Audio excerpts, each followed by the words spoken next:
Moi, je suis toujours assez énervée quand on me dit, par exemple, les consommateurs sont nazes, ils achètent des tomates cerises marocaines qui sont issues de fermes qui ont un coût de la main-d'œuvre 14 fois moins élevé que le coût de production français. Et du coup, voilà, la montée en gamme, ça marchera jamais parce que les consommateurs comprennent rien, quoi. Et en fait, il faut comprendre que c'est le système tout entier qui est pensé et qui est fait pour amener ces produits-là vers les consommateurs. Donc, tant qu'on amène ces produits en abondance vers les consommateurs toute l'année, on peut pas juste attendre du consommateur qu'il a envie de payer 4 fois plus cher son produit pour pas prendre celui qui est en tête de gondole, quoi.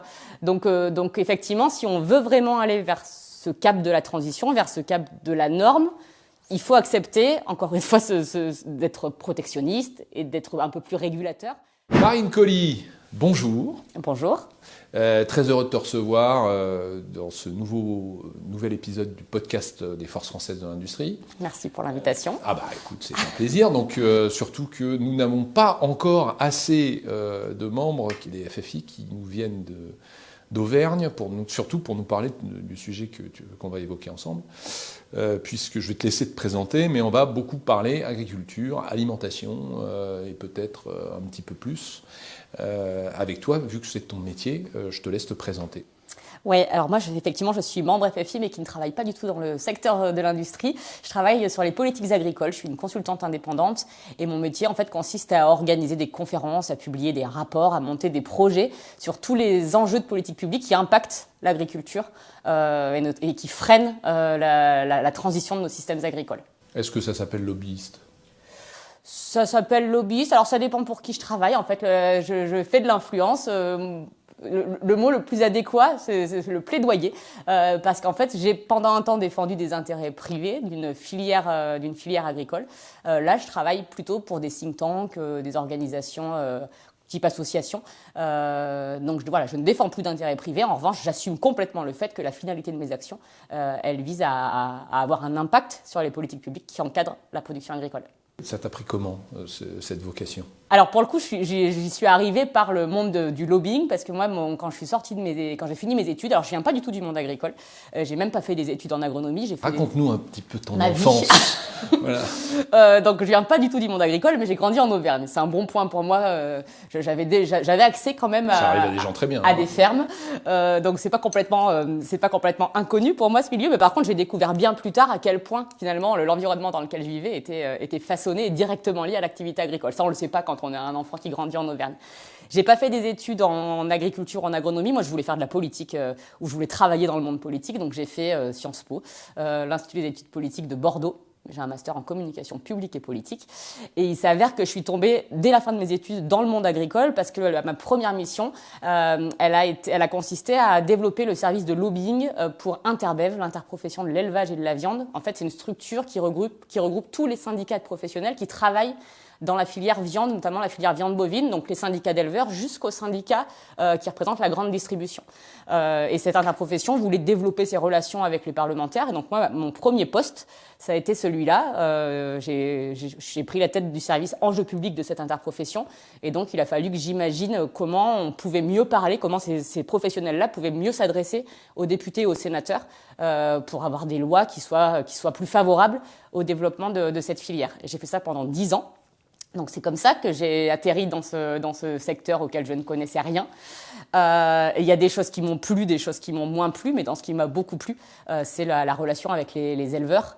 J'ai découvert tous les enjeux de ce secteur complètement passionnant et j'ai découvert à quel point les pratiques des éleveurs avaient un impact très concret et très positif dans notre quotidien à nous de citoyens, notamment quand on vit en zone rurale ou pas très loin de ces paysages façonnés par les animaux. Donc j'ai arrêté de défendre des intérêts corporatistes un moment parce que je m'y retrouvais plus vraiment, que j'avais envie d'être plus indépendante dans la manière d'aborder ces enjeux. Donc ça, c'est les enjeux sur les filières, sur les interprofessionnels. Ouais, en fait, c'est des syndicats plutôt, non ? C'est un groupement de syndicats. Donc en fait, quand moi j'allais parler en leur nom vers les politiques, j'avais des sujets divers et variés à porter. Il y avait ce sujet du libre-échange dont on va parler tout à l'heure, je pense, qui était déjà très important, parce qu'en fait, l'idée, c'était de démontrer à des politiques que c'est pas possible pour un secteur comme celui-là, notamment de l'élevage bovin, qui est basé sur des exploitations encore très familiales, de survivre sur un marché mondialisé qui est complètement dérégulé. Donc mon enjeu, c'était d'arriver à démontrer cela. Mais j'avais d'autres choses à défendre, dans lesquelles parfois je me retrouvais un petit peu moins. Et c'est vraiment la raison pour laquelle j'ai eu envie à un moment de continuer à mener les combats qui me plaisaient et de laisser de côté ceux que j'assumais, enfin je les assumais, mais ceux avec lesquels j'étais les moins alignés. Et donc depuis 2 ans, je travaille vraiment complètement en tant qu'indépendante. Donc j'ai une beaucoup plus grande liberté dans les événements que j'organise, dans les publications que je fais. Et je vais vraiment au plus direct de ce que je pense être le principal problème aujourd'hui du monde agricole, notamment son rapport à la mondialisation. Donc j'ai vraiment poussé sur ce sujet-là et je suis encore en train d'essayer d'aller toujours plus loin pour aboutir à un changement de système en fait. Mais ça, on va peut-être en reparler, mais voilà, mon objectif, c'est qu'on bascule dans un nouveau système. Tu dis que tu as plus de liberté aujourd'hui. Ça veut dire que donc tu en avais moins avant. Qu'est-ce qui fait que la communication de peut-être syndicats professionnels, de groupements, etc., qu'est-ce qui fait qu'elle, en tout cas à tes yeux, elle est moins performante parfois que quand on est un peu plus franc-tireur ? Alors, je dis pas qu'elle est pas performante, et je dis surtout qu'elle est super nécessaire, super légitime. En revanche, moi, ce que j'ai constaté dans 10 ans de carrière dans le syndicalisme agricole, c'est que le poids de l'organisation, il est très lourd quand il s'agit de porter des messages pour des agriculteurs. En fait, c'est beaucoup plus compliqué de porter des messages très concrets, très impactants, très connectés aux préoccupations directes des acteurs du secteur, dès lors qu'on a en fait la nécessité de porter un message transversal, collectif. Quand on parle d'intermède, il faut mettre d'accord des éleveurs et des acteurs de la grande distribution qui sont pas forcément fait pour s'entendre sur tous les sujets. Et donc, en fait, le fait même de parler en tant qu'organisation peut ramollir la position ou peut amener effectivement à défendre des messages qui ne conviennent pas forcément à tout le monde. Donc moi, encore une fois, dans mon nouveau métier, je dis vraiment pas de mal des organisations parce que je suis convaincue que le débat public vit bien parce qu'il y a des organisations qui prennent la parole. En revanche, je vois la nécessité d'avoir des acteurs plus libres, plus indépendants, des agriculteurs qui prennent la parole, y compris à titre individuel, juste pour dire, pas pour porter un message très politique, mais juste pour dire, voilà ce que je fais sur ma ferme, voilà ce qui marche bien, voilà ce qui marche pas, et voilà où sont très concrètement les besoins d'accompagnement. Donc ça, c'est complètement complémentaire. Moi, en tout cas, j'ai l'impression effectivement que je travaille en complémentarité avec les organisations et vraiment pas contre des organisations. J'ai pas d'adversaire sur mes questions. Et d'ailleurs, j'en ai pas dans le monde agricole et j'ai pas l'impression d'en avoir non plus dans la sphère écolo ou dans le monde ou dans la société civile. J'ai vraiment l'impression qu'il y a de la place pour porter plusieurs messages et que ce serait bien d'ailleurs qu'on arrive un peu mieux à se parler, à dialoguer et à sortir des postures qui sont souvent portées par des organisations. D'accord. Alors ça, c'est très intéressant. Je rebondis sur un petit peu la mission des forces françaises de l'industrie. C'est exactement le constat qu'on a fait nous dans l'industrie avec des organisations qui existent et qui font un très bon travail. Donc on n'est pas là pour les concurrencer ou quoi, mais nous, on se présente toujours un petit peu comme les corsaires. Et puis il y a la royale, hein, tu vois, c'est le truc où il faut répondre de l'autorité que nous confie le roi. Il faut coordonner des gens qui sont difficilement coordonnables. Nous, quand on a un message à porter, on le porte.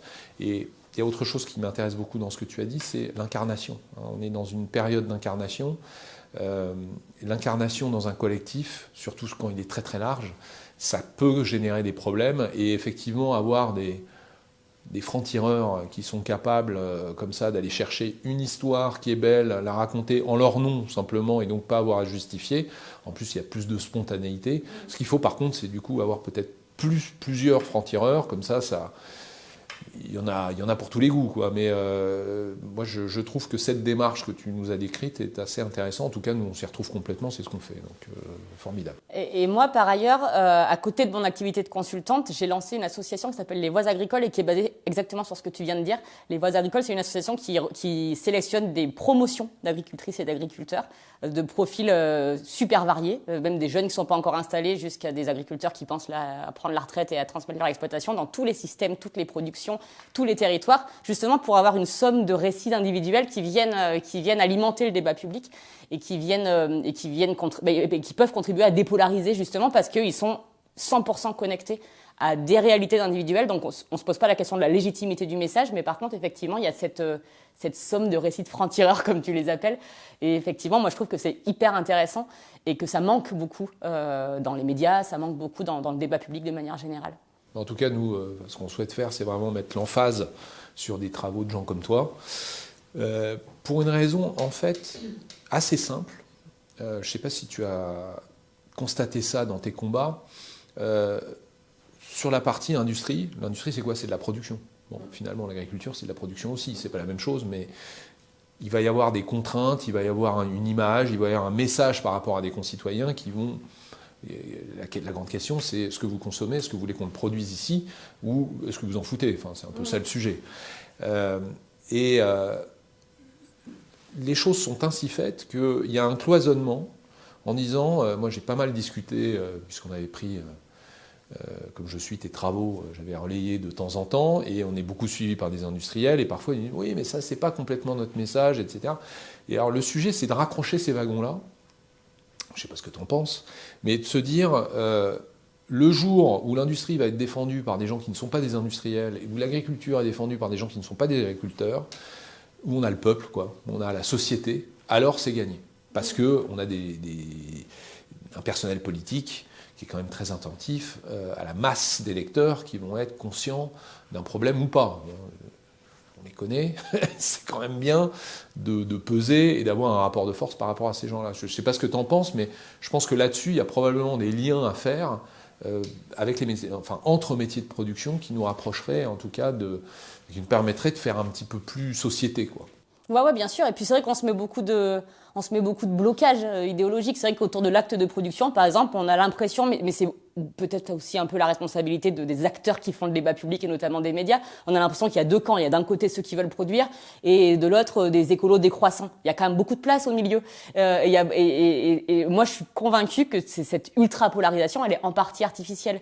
Donc c'est pour ça que des agriculteurs, des entreprises qui prennent le temps en fait d'expliquer la réalité du métier, d'expliquer pourquoi en fait le service rendu à la société, il est directement lié à un acte de production.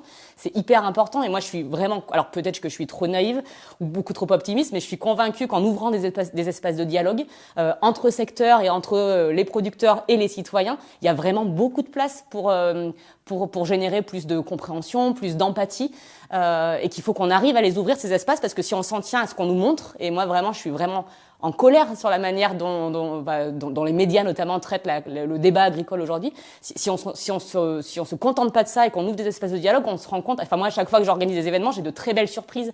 Le dialogue, il est non seulement possible, mais on se rend vraiment compte que les postures, elles sont sinon inventées, au moins instrumentalisées par quelques acteurs qui cherchent le buzz et le clash en permanence, quoi. Donc oui, moi je pousse à 100%. Il faut y aller, il faut se parler entre acteurs, à la fois entre secteurs, et vraiment il faut aller chercher les citoyens qui ne sont pas des ennemis, et on n'a pas que des habitants de nos territoires qui sont anti-production. Moi j'entends souvent parler de problèmes de voisinage, on a l'impression que tous les gens qui vivent à la campagne veulent le buter, l'éleveur du coin parce qu'à cause des nuisances. Honnêtement, je travaille avec plein d'agriculteurs, j'en ai pas beaucoup des témoignages comme ça, donc tout est très extrapolé sur ces sujets, et je suis convaincue que si on les ouvre, les espaces de dialogue, il y a beaucoup de choses positives à générer.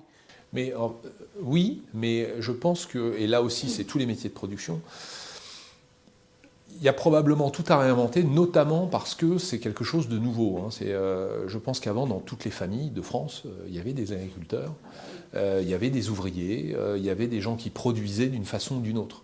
Aujourd'hui, ça n'existe plus, c'est-à-dire que tu pourras nous en parler, mais enfin il y a une baisse du nombre d'agriculteurs et puis il y a une désindustrialisation qui fait que, en fait, l'un des sujets, c'est qu'on ne peut pas vraiment en vouloir à l'électeur de base de s'en désintéresser parce que il n'a plus ce lien charnel et familial avec ces métiers-là. Et en plus, si je reprends ce que tu dis, on a des médias qui vont avoir un biais pour aborder ça, des médias qui d'ailleurs sont portés par des journalistes qui eux-mêmes ont leur culture, sont parfois nés dans des villes où on ne connaît plus ça, enfin eux-mêmes ils ne sont pas nécessairement connaisseurs de ça, donc là aussi on ne peut pas leur en vouloir non plus, mais tout ça fait que l'information s'est un petit peu perdue, et cette compréhension s'est étiolée, quoi. Donc, ouais. Bah ça oui, c'est incontestable. On a perdu énormément d'agriculteurs. Moi, je cite toujours le même chiffre. En 10 ans, on a perdu 100 000 fermes. Il en reste 400 000 qui travaillent, 400 000 exploitants agricoles qui travaillent encore sur nos territoires. Et la moitié va devoir partir à la retraite dans les 10 prochaines années. Donc, on est sur une perte de production, mais surtout de femmes et d'hommes qui font ce secteur, qui est super inquiétante. Donc, effectivement, il y a ce phénomène d'éloignement qui est juste normal entre les habitants, les nouvelles générations et le monde agricole. Moi, j'ai un exemple que je cite tout le temps. J'ai un agriculteur de chez toi, dit Cantal, de Mauriac, qui me disait que sur une réunion d'un conseil municipal chez lui, il y a des gens qui ont pensé à proposer de créer des poumons verts dans la ville de Mauriac. Mauriac, c'est en plein milieu du Cantal, c'est juste tout en prairie. Donc on voit bien que voilà, l'habitante de cette ville-là, elle a une méconnaissance totale de son environnement, de l'agriculture, quoi, de la réalité de l'agriculture, et elle se sent citadine. Elle a la même remarque que pourrait avoir quelqu'un au conseil municipal d'un arrondissement de Paris. Donc, tu es dans le 18e arrondissement, je pense que ce que tu viens de dire va inspirer énormément de nos voisins. Voilà, donc c'est pour ça que même dans les territoires les plus agricoles, il y a cette déconnexion qui est liée justement à ces changements démographiques dans le monde agricole. Alors, je t'arrête là, parce que ce que tu dis, c'est un sujet que je travaille aussi, enfin que j'étudie beaucoup dans mes recherches, c'est que la morale d'une société, elle se fabrique souvent dans les villes, et ça depuis que le monde est monde. C'est les premières universités, c'est des universités d'ailleurs où on n'apprenait pas l'algèbre, le machin, c'est des universités religieuses. Donc on disait, c'est comme ça qu'il faut prier, c'est comme ça qu'il faut penser, etc. Et en fait, et après ça a essaimé. Donc il y avait toujours les urbains qui étaient à la page sur la morale du moment, qui projetaient un regard sur le reste du monde, qui était ce qui se passait de l'autre côté du périphérique de l'époque, et avec évidemment de la condescendance. D'ailleurs, paysan, ça vient de païen. Le mot paysan, en gros, c'est des gens qui priaient mal, quoi. Parce qu'ils étaient loin. Donc il faut l'avoir en tête. Et ça fait quoi? Ça fait exactement ce que tu viens de dire. C'est-à-dire des gens qui vont avoir une vision du monde qui façonne à un endroit, généralement dans les villes, et qui, projetés dans un autre endroit, vont pas le remettre à jour, mais vont l'appliquer. Et ils vont pas se rendre compte, effectivement, traversant pourtant des prairies tous les jours, j'imagine, parce que la dame dont tu parles à Mauriac, je vois pas comment tu t'échappes à la prairie, sauf à vraiment rester, faire 100 mètres d'un côté et 100 mètres de l'autre. C'est quand même étonnant. Et est-ce que toi, dans tes combats, alors qui ne sont pas toujours des combats, mais toi aussi, j'allais dire, tu prêches. Ce que tu prêches, tu as l'impression parfois de tomber sur des murs comme ça, avec des idées du monde qui ont été façonnées et qui sont complètement à côté des réalités que tu peux voir. Ou pas d'ailleurs. Oui, mais alors moi, les murs, ils sont pas du côté de la dame de Mauriac. Parce que pour revenir sur ce sujet, une fois qu'on a fait le constat de cette déconnexion, en fait, il faut juste se demander comment on fait pour reconnecter. Parce qu'encore une fois, je trouve que c'est très facile d'aller parler à des gens qui méconnaissent les sujets agricoles dès lors qu'ils ont envie de rentrer dans un dialogue. Les murs que je me prends, ils sont sur les acteurs politiques qui sont encore enfermés justement dans un dogme, en l'occurrence le dogme de la mondialisation heureuse, quoi, et qui depuis les années 90 voient bien que le système a provoqué des pertes en cascade du nombre d'agriculteurs, du nombre de fermes, qu'il y a un truc qui va pas dans ce système-là, et ils ont beaucoup d'agriculteurs pour le dire, beaucoup de témoignages qui montrent qu'il faudrait mieux protéger notre agriculture et assumer d'être un peu plus protectionniste. Mais j'ai des gens qui semblent ne jamais vouloir sortir de ce moule-là et ne jamais vouloir, ne serait-ce qu'imaginer qu'un autre modèle est possible ou qu'une approche plus protectionniste, que c'est vraiment ça. Et pour moi, c'est vraiment pas un gros mot, le protectionnisme, mais que cette approche-là est possible et peut être souhaitable. Moi, ce mur-là, je me le prends depuis des années.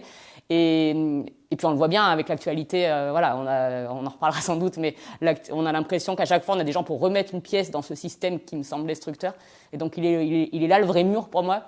Il n'est pas du côté des citoyens qui connaissent de moins en moins l'agriculture. Ok. Donc comment t'expliques ce mur, j'allais dire quasiment culturel ou psychologique ou éthique qu'est-ce qui fait que ces gens-là sont sourds au message que les filières, c'est un sujet qui m'intéresse moi depuis quand même quelques années, j'ai pas l'impression qu'il y ait des innovations énormes dans le discours. Tu reprends les discours d'il y a 20 ans, on retrouve quand même des choses qui sont pérennes, hein, enfin, qui demeurent. Exactement pareil pour le discours des industriels. Tu prends même les discours du CNPF avant l'invention du MEDEF. Il y avait déjà des thèmes qu'on retrouve aujourd'hui, qui continuent à être portés par les patrons des industries et qui ne sont toujours pas écoutés.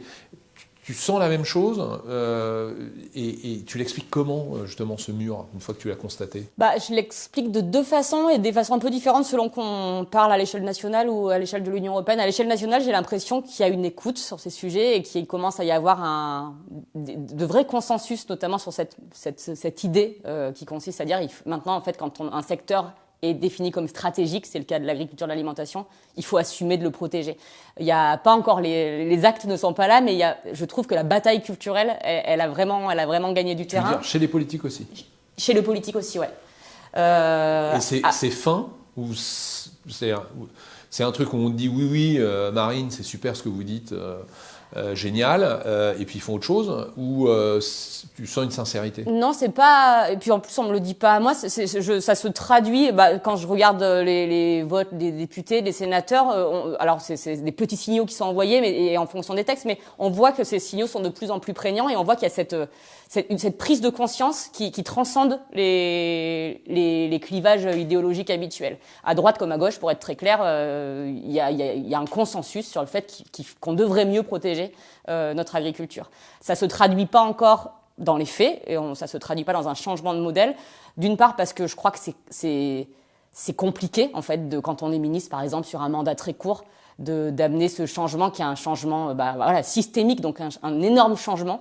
Moi, je crois que c'est vraiment lié au fait que quand on fait de la politique, on pense à sa propre longévité, on pense à la suite de sa carrière, et que c'est vraiment c'est un risque à prendre, et c'est très lourd en fait de se dire on remet tout sur la table et on repense entièrement notre projet agricole qui est en place depuis 30 ans. Donc moi, je pense que ça nécessite un courage politique énorme, et en plus, si on le faisait en France, donc le ministre qui ferait ça prendrait d'autant plus le risque que la majeure partie des décisions se prend à Bruxelles, et que cette approche un peu plus protectionniste qui semble consensuelle en France, elle ne l'est pas du tout. À l'échelle de l'Union européenne, il y a des pays qui sont très, très épanouis dans la logique ultralibérale, et on le voit dans le débat sur l'accord avec le Mercosur. On n'a pas la bataille culturelle qu'on mène en France, elle n'est pas du tout menée ou est partagée dans d'autres États. Donc ouais, pour moi c'est ça.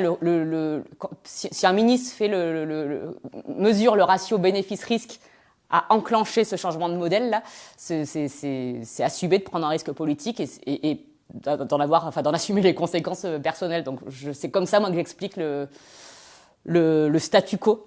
Mais qui tiendra pas longtemps. Selon moi, on est vraiment au bout là d'un cycle, et ne serait-ce que parce qu'il va falloir installer plein de jeunes et compenser un très grand nombre de départs à la retraite. Moi, ce que j'entends dans les manifestations, c'est que les jeunes, ils vont pas y aller sans un cap un peu plus clair et sans un projet un peu plus, leur apportant un peu plus de garanties. Donc on est, pour moi, là, dans les 10 ans qui viennent, il va falloir quand même amorcer ce virage. Sinon, la filière meurt et on apporte tout. Et la question, c'est est-ce que ça va les déranger, ces messieurs, dames, qu'on mette un terme à ça? Ça fera peut-être des manifs de moins. En France, ça peut déranger parce que encore une fois, ça a des impacts bien concrets sur les territoires. Qu'on aille dans le Massif central, d'ailleurs dans toutes les grandes régions agricoles, c'est pas juste des fermes qui vont disparaître, c'est des paysages qui vont se transformer. Alors justement, explique un peu ça c'est intéressant. Le lien entre l'agriculture et les territoires. Ouais, alors du coup, je vais prendre l'exemple de la région que je connais le mieux, l'Auvergne. C'est vrai qu'on le sait pas quand on habite dans un territoire, mais d'une part, ce qu'on sait, c'est que les agriculteurs, ils produisent de l'alimentation, donc c'est déjà pas mal de pouvoir s'approvisionner. Moi, je suis contente d'avoir du Saint-Nectaire, des viandes de qualité, d'avoir ce patrimoine gastronomique-là. Mais ce qu'on sait moins, c'est que les éleveurs, notamment, sont ceux qui nous permettent d'avoir des paysages ouverts. Donc en fait, on a encore des troupeaux qui pâturent, des bovins qui mangent de l'herbe, ce qui est une exception, qui devient une exception à l'échelle de la planète. Cette action des ruminants permet d'entretenir des millions d'hectares de prairies en France. Donc non seulement c'est bien pour l'environnement parce que ça protège la biodiversité, ça limite les risques d'incendie parce que les paysages ne se ferment pas, on n'a pas d'enfrichement. Quand tu dis fermer, ça veut dire que c'est la forêt qui revient. C'est la forêt, on est sur des zones enfrichées. Donc ça l'Auvergne ressemble à l'Auvergne parce qu'il y a des troupeaux de bovins, de moutons qui sont encore présents. Et aussi, des territoires entiers comme le Cantal, par exemple, ont encore un peu de commerce, ont encore un niveau de service public minimum parce que les agriculteurs sont là. Enfin, il y a beaucoup plus de vaches que d'habitants dans le Cantal.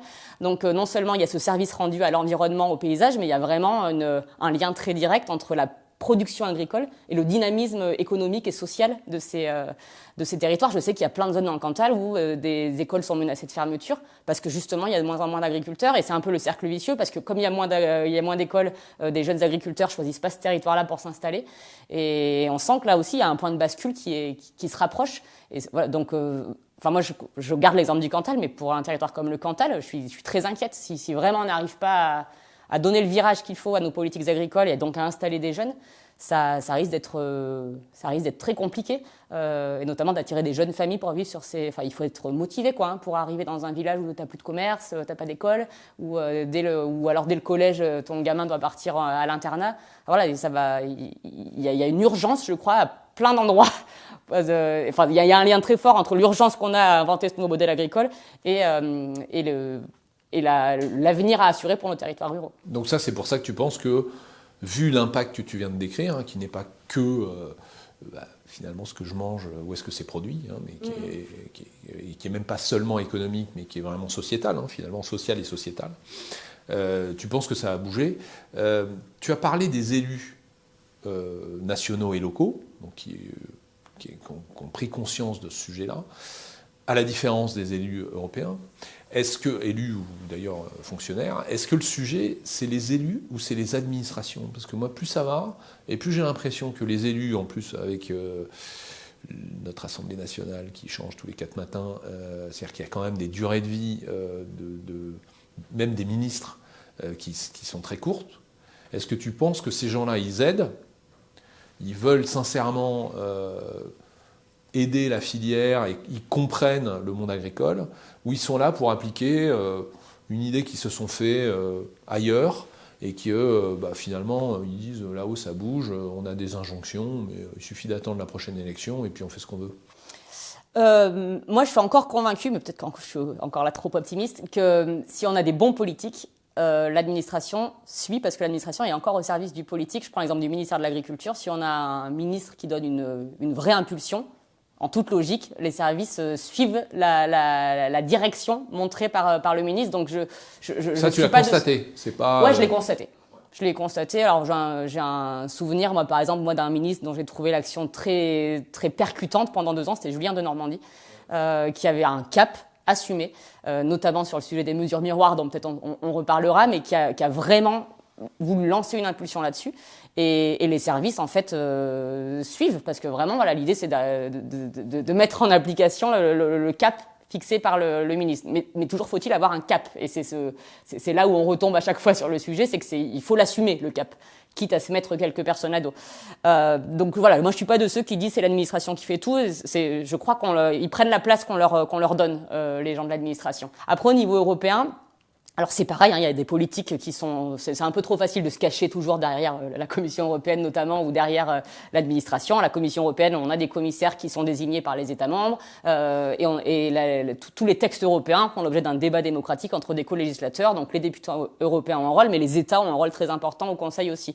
Et du coup, ça me gêne un peu, moi, cette posture que peut avoir parfois la France. C'est le cas sur l'accord avec le Mercosur, qui nous explique, oh là là, en gros, on n'arrive à rien, on n'est plus puissant, on sait rien faire au niveau européen, on a un sentiment d'impuissance parce que la Commission européenne fait tout ce qu'elle veut et qu'on n'arrive plus à rien arrêter. Moi, il y a beaucoup de postures, je trouve, dans ce discours, et je trouve que c'est un peu dangereux et que ça nourrit très largement le discours anti-Europe. Et voilà, il y a des choses indéniables, notamment sur la manière dont se passent les négociations commerciales où la Commission européenne est laissée seule pendant très longtemps pour négocier. Mais d'une part, la Commission... Ça veut dire que quand tu dis elle est seule pendant très longtemps pour négocier, ça veut dire que les politiques français qui devraient pouvoir interférer ne le font pas. C'est ça. La Commission, elle négocie sur la base d'un mandat. Donc les États l'autorisent à négocier, et le fonctionnement, les traités européens disent que effectivement, une fois que le mandat est délivré, c'est la responsabilité de la Commission que de mener les négociations avec les équipes de négociateurs des pays ou blocs de pays avec lesquels on veut conclure un accord de libre-échange. Et la seule obligation, c'est qu'ensuite, la Commission vienne avec le deal conclu pour qu'il soit validé par les États et par le Parlement européen. Mais rien n'empêche les États membres de demander des comptes, et les députés européens d'ailleurs aussi, mais de demander des comptes au fil des négociations. Alors il y a un vrai sujet sur le manque de transparence et l'accès aux informations, parce que vu qu'on veut négocier un deal, alors moi je suis pas dans la vie économique, mais on n'a pas envie de diffuser de divulguer tous les sujets en discussion. Donc il y a un petit sujet, voilà, c'est comment on fait pour respecter la confidentialité de la discussion, tout en donnant une information aux États membres et aux députés. Mais en tout cas, pour avoir accès à l'information, déjà faut-il la demander, et déjà faut-il montrer qu'on s'implique et demander des comptes en fait. Et moi je trouve que c'est ce qu'a mal fait la France dans le cadre de l'accord avec le Mercosur. On a eu l'impression là qu'on découvrait tout d'un coup et que d'un coup on se mettait dans une situation d'impuissance, parce que non seulement on découvrait tout d'un coup, mais en plus on n'était pas d'accord avec nos copains dans les autres États membres.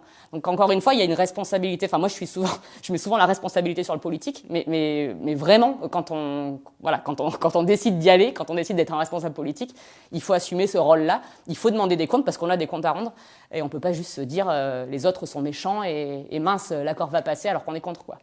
Est-ce que tu peux prendre le temps de nous faire un peu l'historique de cet accord sur le Mercosur, en montrant un petit peu le jeu, entre guillemets, des puissances, des lobbies, de la Commission, de comment ça se passe. Déjà, qu'est-ce qui s'est passé ? Quand est-ce que ça a commencé ? Quand est-ce qu'il y a eu des étapes un peu charnières ? Qu'est-ce qui a été décidé ? Par qui ?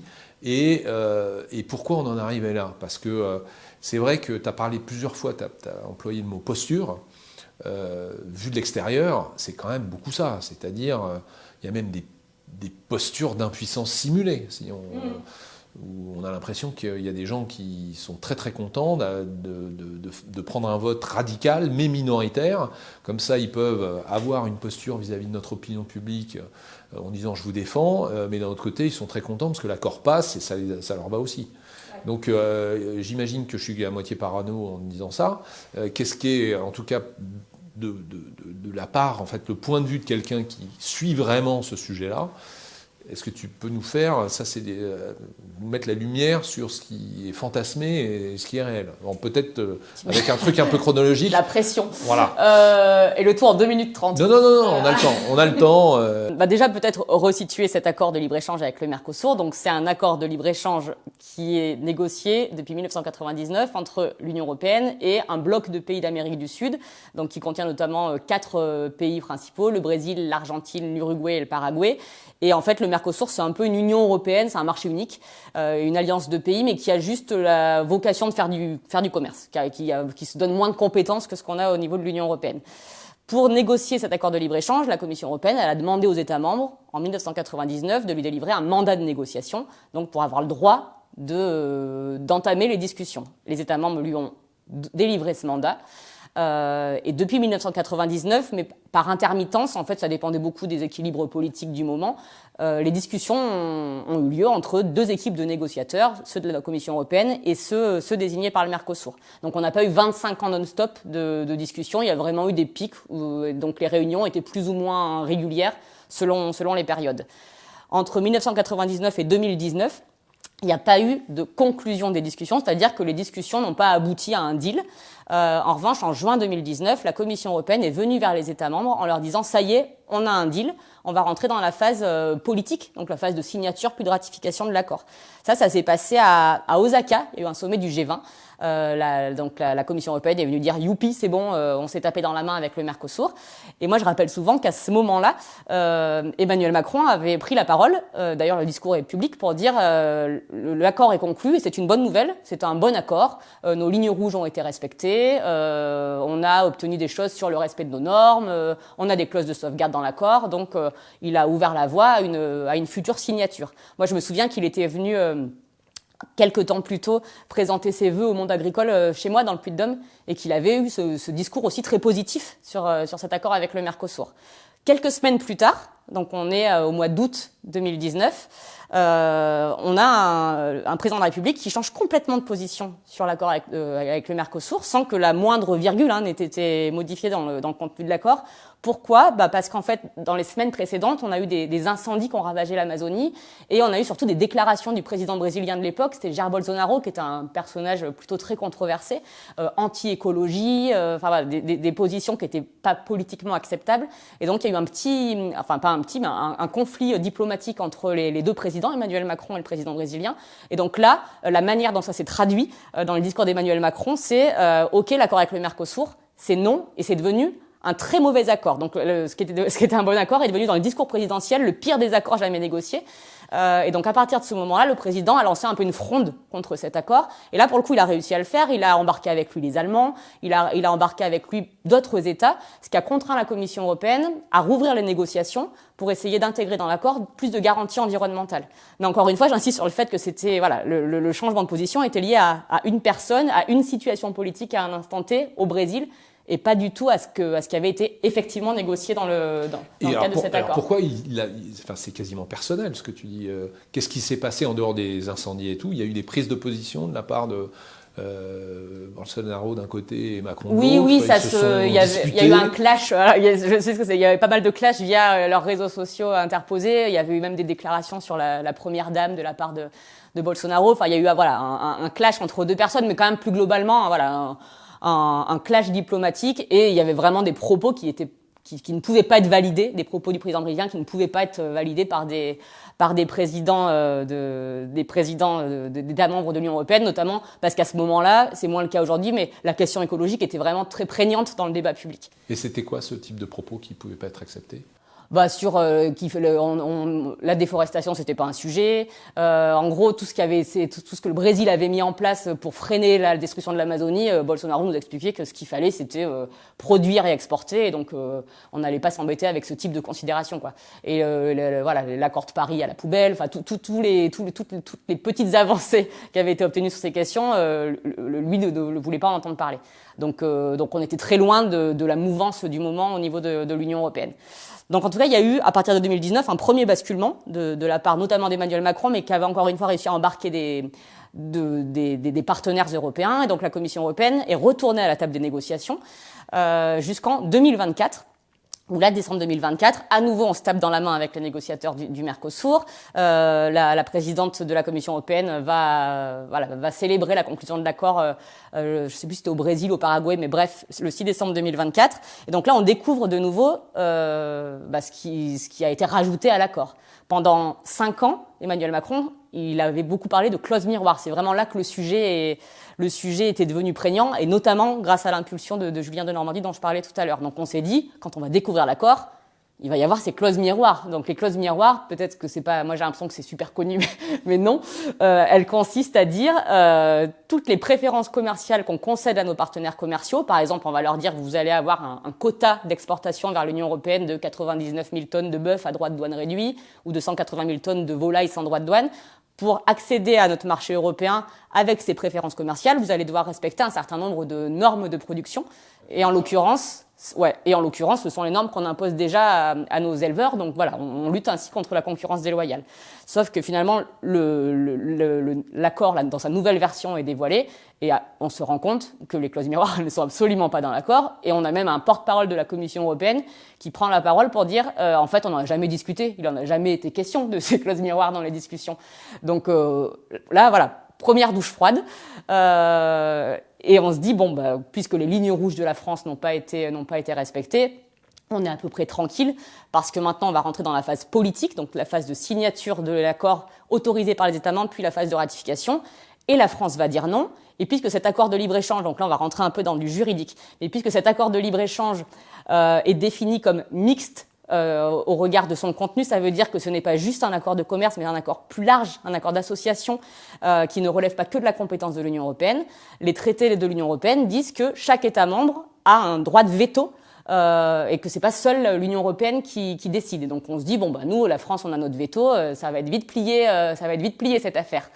Mais là, on se rend compte en décembre 2024 que la Commission européenne avait un petit coup d'avance et qu'elle a décidé de manière unilatérale, de changer les règles de ratification de l'accord. Donc l'accord qui a été défini comme mixte est scindé en deux, et son volet commercial seulement va être soumis au vote des États membres à la majorité qualifiée pour enclencher la signature de l'accord, puis sa ratification et son éventuelle application provisoire. Ils ont le droit de faire ça ? Eh ben, ils ont le droit de faire ça, ouais. Toute la question, c'est encore une fois, est-ce que cette manœuvre unilatérale, elle est si unilatérale que ça, ou est-ce qu'elle a été quand même un peu concertée avec les États membres ? Ça, on ne le sait pas. Il n'y a pas de vote, en tout cas, des États membres pour dire, OK, on vous autorise à le faire. Mais la Commission européenne l'avait déjà fait pour un accord de libre-échange précédent avec le Chili. Et là, donc, l'a refait pour le Mercosur. Donc, ça veut dire très concrètement que la France s'est fait déposséder de son droit de veto à ce moment-là.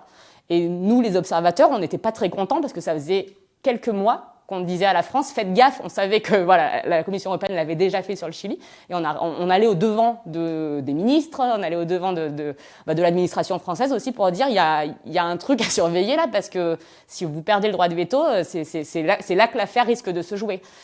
Et moi, ce que je constate, c'est que la France n'est pas beaucoup intervenue sur ce sujet pour conserver ce veto et pour s'opposer à cette manœuvre juridique. Et c'est comme ça qu'on en est arrivé à ce qui s'est passé la semaine dernière, c'est-à-dire un vote au Conseil sur le volet commercial de l'accord, mais c'est quand même 90% de l'accord, et c'est ce qui nous concerne au premier lieu.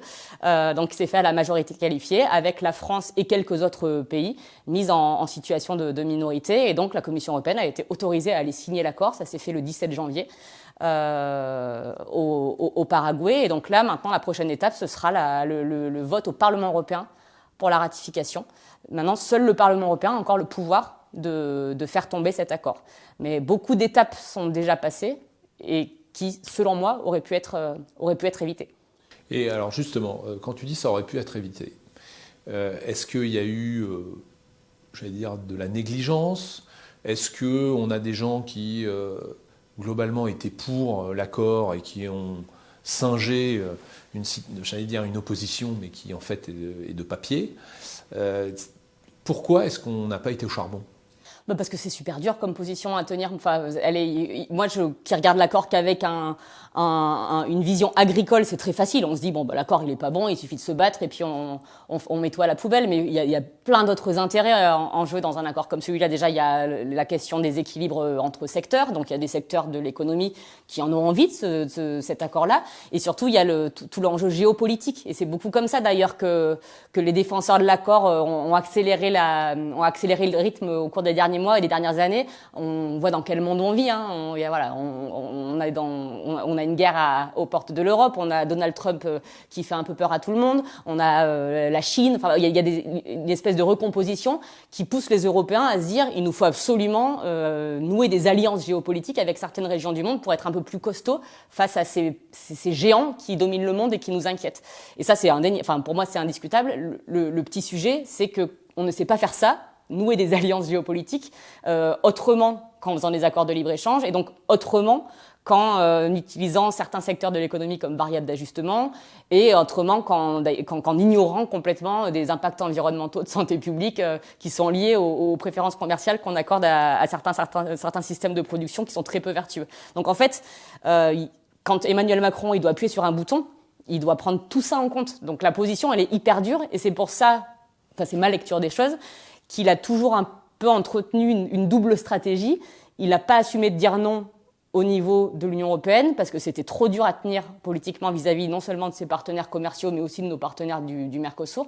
Mais il n'a jamais assumé d'expliquer en interne, aux agriculteurs notamment, qu'il n'allait pas réussir à bloquer l'accord et que pour plein de raisons, peut-être qu'il fallait y aller. En fait, il a joué à une double partition pendant trop longtemps. Et c'est pour ça que là, moi, j'ai le sentiment que la France perd sur tous les plans, parce qu'on perd beaucoup de crédit au niveau européen. C'est la première fois qu'on est mis en minorité comme ça sur un accord de libre-échange aussi important.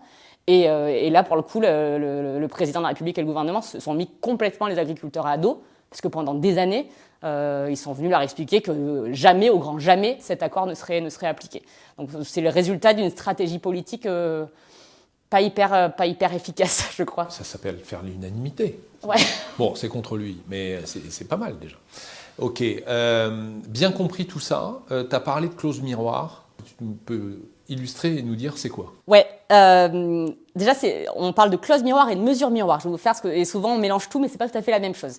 Les clauses miroirs, on en a parlé beaucoup dans le cadre de l'accord avec le Mercosur. Ce sont des clauses qui sont négociées avec un partenaire avec lequel on veut avoir un accord de libre-échange, qui consiste à dire on va t'octroyer un accès privilégié à notre marché pour telle quantité de produits. Donc, je prends l'exemple du poulet avec le Mercosur, 180 000 tonnes de volailles sans droit de douane pourront rentrer sur le marché européen. Mais pour que ces viandes soient éligibles à ce quota d'importation, on te fixe une liste de standards de production que les producteurs vont devoir respecter et qui vont devoir être contrôlés. C'est par exemple l'interdiction d'administrer des antibiotiques comme promoteurs de croissance. C'est une pratique qui est beaucoup utilisée par des éleveurs du Mercosur, mais d'ailleurs du monde entier, qui est interdite en Europe. Elle est interdite depuis 2006 parce qu'il a été démontré que cette pratique, elle avait un impact direct sur le déploiement de l'antibiorésistance en santé humaine. Donc c'est un problème de santé publique qui a incité nos législateurs à dire les antibiotiques dans nos fermes, c'est juste pour soigner les animaux, on n'a plus le droit de les utiliser pour accélérer leur croissance.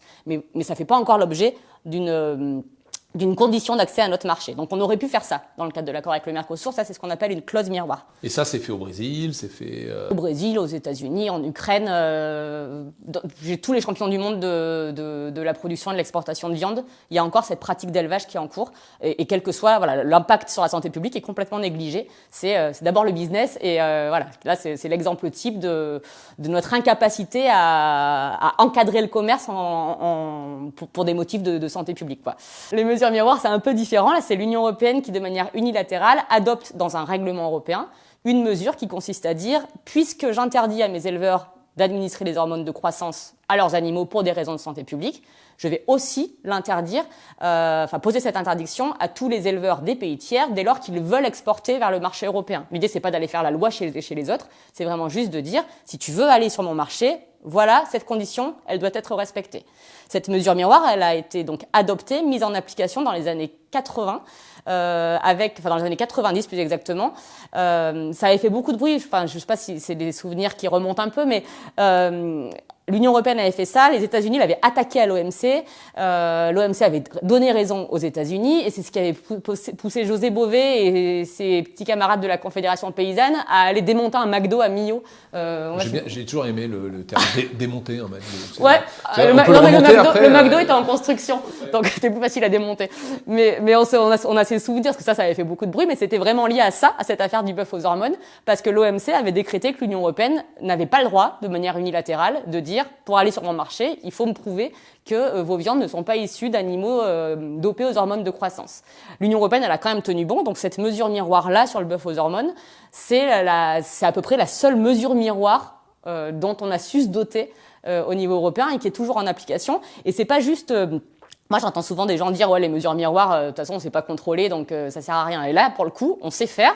C'est-à-dire qu'on non seulement on contrôle les produits qui sont importés pour s'assurer qu'il n'y a pas de résidus dans les produits, mais surtout, la Commission européenne diligente des audits qui sont menés dans les filières bovines des pays exportateurs. Et donc, il y a des systèmes de traçabilité qui sont mis en place et les éleveurs doivent démontrer que leurs pratiques d'élevage correspondent à cette condition d'accès au marché qui est fixée dans le droit européen. Il y a ce qu'on a fait sur le bœuf aux hormones, on pourrait le faire sur le bœuf aux antibiotiques, sur les viandes issues d'animaux dopés aux antibiotiques, ou on pourrait le faire sur des produits qu'on importe qui sont traités avec des pesticides qui sont interdits chez nous depuis bien longtemps. Parce que ça, c'est une autre réalité.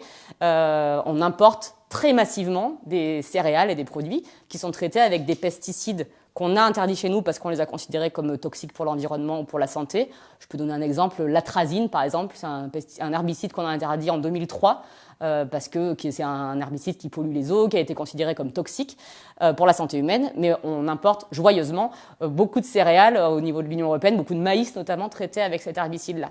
Et c'est pareil pour les fruits et légumes. Au total, on a, je crois, 72 pesticides qu'on interdit au niveau de l'Union européenne, mais pour lesquels on a encore une tolérance à l'importation. Et donc, on tolère non seulement l'utilisation du pesticide en question, mais même la présence de résidus sur les produits qu'on consomme, nous, consommateurs humains. Donc, il y a un énorme décalage, effectivement, entre ce qu'on interdit chez nous et ce qu'on importe. Et ça, en fait, pour moi, c'est juste lié, encore une fois, au système global dans lequel on pense la politique agricole, la politique de commerce, puisqu'on est dans ce système depuis les années 90 mondialisé qui consiste en fait à chaque fois à encourager les producteurs au niveau du marché mondial à être le plus compétitif possible, à produire au plus bas coût possible. C'est vraiment ça, c'est comme ça que ça fonctionne aujourd'hui. Et comme on ne sait pas protéger notre marché, comme il y a tout un tas de règles qui nous empêchent de le faire à l'OMC, ça se traduit par ce type de réalité. On importe de plus en plus et on ne sait pas. Non seulement on ne sait pas protéger les agriculteurs, mais en plus on ne sait même pas protéger la santé des consommateurs en ce qui concerne les antibiotiques, par exemple, ou protéger l'environnement de l'impact de ces systèmes-là à qui on fait des nouveaux cadeaux commerciaux à chaque nouvel accord de libre-échange. Alors, moi j'ai l'impression que c'est pire que ce que tu dis, parce que tu dis en gros, on est dans un système libéral, enfin ultra-libéral, on n'est pas du tout dans un système libéral, on est libéral dans l'importation et très exigeant dans la production. Ce qu'il n'y a pas là, est-ce que c'est pas là le paradoxe? J'allais dire, il y a quand même des gens à qui tu dis on va vraiment te faire tout un tas de normes, de choses, pour des bonnes raisons, hein, j'imagine. Alors peut-être y a-t-il de l'excès, mais en tout cas l'intention est bonne. Ce qui fait que ça hausse les prix, ça hausse tout un tas de choses, parce que toute nouvelle norme, c'est des euros en plus, hein, c'est, à la fin, c'est coûteux. Donc, d'un côté, on a un prix qui monte, après on se rend compte que, zut, ça crée des problèmes de pouvoir d'achat. Si tout le monde se met à manger du made in France, entre guillemets, agricole, j'imagine que ce n'est pas complètement les mêmes prix que les tomates qu'on fait n'importe comment à l'autre bout du monde. Et puis on dit, oh là là, j'ai ce problème de pouvoir d'achat, vite, compensons par des trucs qui respectent rien à ce qu'on fait. Donc moi, j'ai l'impression d'avoir un double système, c'est-à-dire qu'un système mondialisé, ok, très bien, mais pas chez nous, en fait. C'est-à-dire qu'on arrive à être exigeant, comme quoi c'est possible, mais uniquement avec les types qui sont chez nous. Ouais, alors ça, je trouve que c'est de moins en moins vrai, mais en tout cas, effectivement, pendant longtemps, on s'est fait croire qu'on pouvait tout faire en même temps. On pouvait faire la montée en gamme et la transition agricole chez nous en même temps qu'on continuait d'alimenter le système mondialisé et donc sans se protéger. Moi, le point de départ de ça, je trouve que c'est en 2017, quand Emmanuel Macron prend la parole depuis le marché de Rungis, il a lancé les États généraux de l'alimentation en fixant un cap, en se disant, et moi je le trouvais plutôt chouette ce cap, en disant on a des besoins de transition, et ça c'est indéniable, hein, on a besoin d'adapter nos fermes au changement climatique, enfin il y a un vrai besoin de transition agricole, on va accompagner cette montée en gamme, et vous allez voir les agriculteurs, ne soyez pas inquiets, parce que de toute façon on va vous faire des lois qui vous permettront de vendre tous vos produits au-dessus de vos coûts de production, et donc vos charges vont être compensées par une augmentation du prix de vos produits. Mais sans jamais poser deux questions, c'est-à-dire est-ce que sans régulation, les clients seront au rendez-vous pour acheter les produits au juste prix? Et est-ce que la question de la concurrence vis-à-vis des produits importés sera traitée ou pas? On a laissé ces deux questions dans un angle mort. Et donc là, on en est à un point où quelques années après, tout le monde se dit « Ah ouais, le cap de la transition, c'était naze, ça marche pas, ça marchera jamais. » Moi, je suis convaincue que ce cap, c'est le bon. Et c'est celui qui répond à tous les enjeux, mais à condition effectivement de tenir compte de la question du pouvoir d'achat et de la question de la concurrence. Moi, je suis toujours assez énervée quand on me dit, par exemple, les consommateurs sont nazes, ils achètent des tomates cerises marocaines qui sont issues de fermes qui ont un coût de la main-d'œuvre 14 fois moins élevé que le coût de production français. Et du coup, voilà, la montée en gamme, ça marchera jamais parce que les consommateurs comprennent rien, quoi. Et en fait, il faut comprendre que c'est le système tout entier qui est pensé et qui est fait. On a un accord de libre-échange avec le Maroc, et c'est le système tout entier qui est pensé et qui est fait pour amener ces produits-là vers les consommateurs. Donc, tant qu'on amène ces produits en abondance vers les consommateurs toute l'année, on peut pas juste attendre du consommateur qu'il a envie de payer 4 fois plus cher son produit pour pas prendre celui qui est en tête de gondole, quoi. Donc effectivement, si on veut vraiment aller vers ce cap de la transition, vers ce cap de la norme, il faut accepter, encore une fois, d'être protectionniste et d'être un peu plus régulateur. Et moi, je suis convaincue que, d'ailleurs, j'entends beaucoup d'agriculteurs me le dire, hein, que il y a une question de la surapplication et de la suradministration, ça c'est indéniable. Mais la norme en tant que telle, c'est pas ce qui énerve l'agriculteur. Et d'ailleurs, je trouve qu'il y aurait beaucoup de contradictions à se dire on veut beaucoup moins de normes pour être plus compétitif sur les marchés mondiaux, en même temps qu'on dit qu'on veut pas d'un accord de libre-échange avec le Mercosur parce que cette prime à la compétitivité et cette manière de faire toujours primer la compétitivité sur les considérations environnementales et sanitaires, ça va pas. Il faut que nous aussi on choisisse le cap. Et il faut pas qu'on se raconte d'histoire, on sera pas compétitif même en supprimant un peu de normes dans nos fermes, on sera pas compétitif face aux champions du monde. Je prends l'exemple de la viande bovine, on peut toujours y aller, hein. On peut enlever toutes les normes qui sont en vigueur sur les fermes françaises qu'on gagnera encore pas au match de la compétitivité. Parce qu'il y a une différence structurelle majeure. Je peux vous comparer un élevage bovin français avec un élevage bovin du Brésil. Chez nous, c'est en moyenne une 50aine de vaches, donc une centaine d'animaux au total sur une 60aine d'hectares, avec principalement de la prairie dans nos élevages bovins. Ceux qui gagnent là, en ce moment sur le marché mondial, c'est les centres d'engraissement du Mato Grosso notamment. C'est vraiment une région qui est maintenant entièrement dédiée à l'agriculture exportatrice. Ce sont des centres qui ont à peu près 30 000 bovins, évidemment avec zéro hectare d'herbe, des bovins qui sont nourris aux céréales OGM et qui sont encore une fois dopés avec tout un tas de substances qui visent à accélérer leur croissance, notamment les antibiotiques ou les hormones quand les viandes ne sont pas destinées au marché européen. Et donc voilà, on est sur des fermes immenses, d'ailleurs immenses, grandes, mais aussi très intensives, donc avec une densité d'animaux qui est très supérieure à la nôtre. Donc il y a des économies d'échelle qui sont juste monumentales. Et donc c'est juste raconter des grosses histoires que de se dire qu'en abaissant les normes, et c'est un peu ce qu'on entend dans le discours politique du moment. C'est pour ça que je dis que le cap a un peu changé. Là, on ne parle plus que de compétitivité. Moi, j'y crois pas du tout à cette approche par la pure compétitivité. Mais donc on a tellement deux mondes différents. Il y a un océan entre nous et ce modèle-là qui s'épanouit sur le marché mondial. Que la question, c'est s'il faut choisir un cap, regardons celui dans lequel on sera le plus compétitif, mais d'une autre manière, compétitif par la qualité, compétitif par la durabilité. Mais pour faire ça, encore une fois, il n'y a pas 36 000 solutions, puisqu'on ne gagnera pas au match sur le marché mondial. Il faut se protéger, quoi. Et est-ce qu'il n'y a pas un peu des deux à faire ? Alors, moi, je pense qu'il y a vraiment moyen de simplifier la vie des agriculteurs, mais ça, c'est plus dans la manière dont on fait appliquer les normes et dans ce qui peut générer beaucoup de colère dans un temps comme ça, parce les agriculteurs ont l'impression qu'on ne les protège pas, mais qu'on les suradministre. Donc là, dans la manière d'appliquer les normes, moi, je pense qu'il y a vraiment matière à simplifier, à mieux communiquer aussi vers le monde agricole et à pas leur donner l'impression que ce sont juste des petits agents contrôlés par l'État. Encore une fois, au regard de tous les services qu'ils rendent à la société. Abaisser le niveau de normes en tant que tel, moi, je pense pas que ce soit une bonne idée. Alors, peut-être que ça dépend des secteurs, j'ai pas une vision à 100%, mais j'ai vraiment ce sentiment que les normes qui leur sont imposées, elles sont justifiées au plan environnemental et de la santé. Et moi, en tant que citoyenne, je me dis que c'est plutôt chouette qu'on ait ce système-là en place. Mais encore une fois, il faut pas que les seuls perdants soient les agriculteurs, donc il faut juste leur donner les moyens de continuer à produire bien pour nous, les consommateurs, et bien pour l'environnement.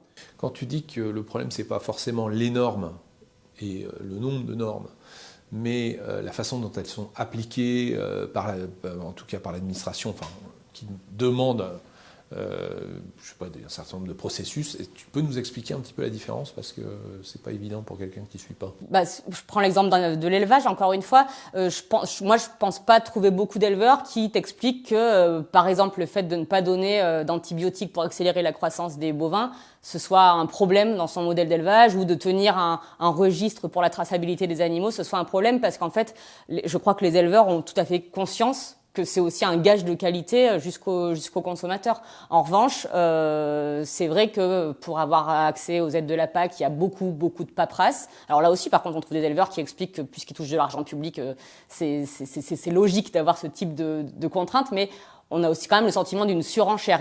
Et pour beaucoup de choses, pour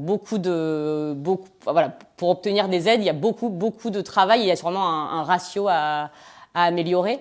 C'est combien de jours Ça, je saurais pas te dire. Moi, je suis pas assez terrain. Mais moi, la dernière discussion que j'ai eue avec des amis agriculteurs, ils m'ont dit, en fait, on est en train de devenir des fonctionnaires. C'est qu'on rentre le soir, on a une deuxième vie qui commence, c'est la vie administrative. Ouais, mais moi, alors, je peux me tromper, c'est que mon avis, mais moi je suis convaincue que si au bout du bout ils avaient les prix rémunérateurs, la protection qu'il faut et la considération aussi qu'ils méritent de la part de la société, donc on revient sur le sujet du début, c'est-à-dire plus une meilleure connaissance, une meilleure empathie de la part des citoyens vis-à-vis de leurs pratiques. Moi je suis convaincue que s'ils vivaient dans ce monde-là qui leur permettent de bien gagner leur vie, cette charge administrative, elle serait moins mal vécue. Parce que là, ils ont toutes les peines, c'est-à-dire qu'ils travaillent beaucoup plus et ils sont ni considérés ni rémunérés. Alors, il y a des situations très différentes, hein, quand même. C'est pas un tout, quoi, le monde agricole. Mais pour certains, c'est un peu ça. Le revenu est pas au rendez-vous. Ils ont ce sentiment, effectivement, d'être souvent incompris, ou en tout cas que les gens comprennent pas bien leurs pratiques et parfois ont un regard tronqué. Ouais, ils ont l'impression d'être caricaturés. Et en plus, effectivement, ils se rendent compte que décision politique après décision politique, on vient encourager des systèmes de production qui sont à des milliers de kilomètres des attentes qu'on a vis-à-vis d'eux. Donc oui, là, c'est clair que c'est très dur à vivre, là, comme situation. Autre élément paradoxal, salon de l'agriculture, carton plein tous les ans, c'est le salon le plus visité, le plus aimé, on y va en famille, il y a des enfants, formidable. Bon. À chaque fois qu'il y a des sondages d'opinion, notamment suite à un mouvement agricole de contestation, il y a un très très large soutien de l'opinion publique.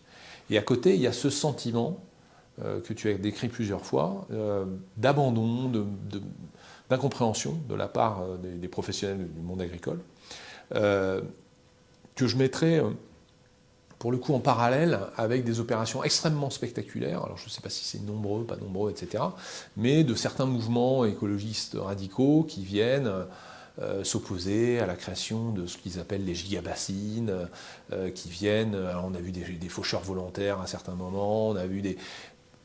Est-ce que tu peux nous, parce qu'il nous reste 10 minutes, est-ce que tu peux nous dire un petit peu ta vision de tout ce que je viens d'énumérer ?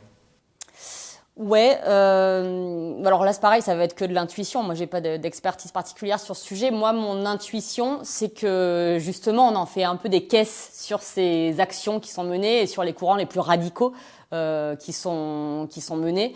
Enfin, je vais prendre l'exemple encore une fois de l'élevage, c'est celui que je connais le mieux. On parle énormément des mouvements végans, des associations qui ont une approche abolitionniste de l'élevage, qui représente qu'une toute petite partie déjà du monde associatif et encore une infime partie de la société. Mais c'est vrai qu'il y a une telle attention médiatique qui est posée sur ces actions. Il y a aussi un tel effet de masse par les réseaux sociaux, parce que ce sont des acteurs qui, pour le coup, savent très bien communiquer, que les agriculteurs ont l'impression que tout d'un coup, ça prend une place monumentale, et c'est là où des amalgames sont faits, où on a l'impression que la société tout entière commence à tourner le dos aux agriculteurs. Moi, je suis convaincue que tout ça est très instrumentalisé et tout ça est très amplifié par le traitement médiatique et encore une fois par la communication moderne. Donc je vais pas faire la vieille anti-réseaux sociaux, hein, mais j'ai quand même l'impression que voilà, il y a un phénomène de bulle où on en fait vraiment des caisses on fait d'épiphénomènes des caisses. Donc je viens pas minimiser. Je pense que l'agriculteur qui voit débarquer chez lui les militants qui cassent tout sur la ferme, ça doit être hyper dur à vivre. Mais moi je regrette qu'on amplifie autant ce genre d'événements, parce que c'est ce qui contribue à polariser le débat, ce qui contribue à éloigner encore un peu plus les agriculteurs des citoyens, alors que je suis convaincue, et d'ailleurs c'est ce que tu dis, ça se traduit dans la fréquentation du salon de l'agriculture comme dans toutes les enquêtes d'opinion qui sont faites. Moi je suis convaincue que les Français ils sont pas contre leurs agriculteurs, ils ont pas l'impression qu'on a l'agriculture la pire au monde. Donc encore une fois, pour renouer avec ce qu'on s'est dit au début, pour moi ça montre une chose, c'est qu'il faut dialoguer, quoi. Il faut ouvrir des espaces de dialogue et il faut pas se contenter de s'invectiver d'organisation en organisation. Et moi c'est ce que j'essaye de consacrer maintenant ma vie professionnelle à ça, à l'organisation d'événements, de conférences, à cette association des voix agricoles, pour justement ouvrir ces espaces et déconstruire ces postures dont on souffre tant. Est-ce que tu peux peut-être illustrer ce que tu disais sur la polarisation des débats, le fait que ça ne soit pas représentatif j'allais dire, de la position des citoyens, enfin en tout cas soit des citoyens, soit des professionnels de l'agriculture, et en quoi c'est nocif au débat et à la prise de conscience? Ce qu'on peut regretter, je crois, c'est que les postures radicales, d'un côté comme de l'autre, représentent assez peu de personnes. Mais qu'il y a encore une attention médiatique assez forte sur ces groupes minoritaires. Moi, je prends souvent l'exemple de la séquence autour de la loi du plomb, cette loi qui justement n'avait qu'une approche de l'agriculture par la compétitivité. Moi, je connais plein d'agriculteurs qui se sont pas vraiment retrouvés dans les propositions faites dans le cadre de cette loi, qui disaient que leurs attentes n'étaient pas là et qu'elles tombaient en fait un peu à côté de ce que eux attendaient, et qui étaient même parfois un peu un peu en colère en fait, parce qu'ils avaient l'impression que leurs représentants n'allaient pas taper aux bonnes portes ou n'allaient pas porter les bonnes propositions. Mais par contre, ces mêmes agriculteurs qui se sentaient pas impliqués dans cette dynamique initiée dans le cadre de la loi du plomb ont été encore plus heurtés par la réaction citoyenne de très grande ampleur qui a eu lieu dans le cadre de l'examen de cette loi. On a eu 2 millions de citoyens qui ont voté une pétition qui était peut-être justifiée à certains égards, mais par contre qui semblait mettre dans le même moule tous les agriculteurs. Et donc moi, les mêmes agriculteurs qui disaient j'ai envie de faire différemment que la direction qui m'est montrée avec la loi du plomb, moi j'ai envie de faire du durable, j'ai pas envie d'aller faire la course à la compétitivité sur les marchés mondiaux, se sont vraiment sentis injustement pointés du doigt, accusés par cette pétition. Et moi j'ai ce sentiment qu'effectivement on a eu 2 millions de citoyens là d'un coup qui ont signé, mais que la manière dont cette pétition a été amenée, la communication qui a été faite autour de cette pétition était de nature encore à polariser les débats et à recréer de la distance entre les agriculteurs et les citoyens. Et c'est dommage parce que je suis convaincue que voilà, encore une fois, l'espace au milieu entre ces positions radicales est énorme et plein de consensus sont possibles à bâtir si on décide de pas s'en tenir, à la défense d'un des camps idéologiques dont on nous met en scène l'affrontement sans arrêt. Marine Colli, merci beaucoup et à bientôt. Merci à vous, à bientôt.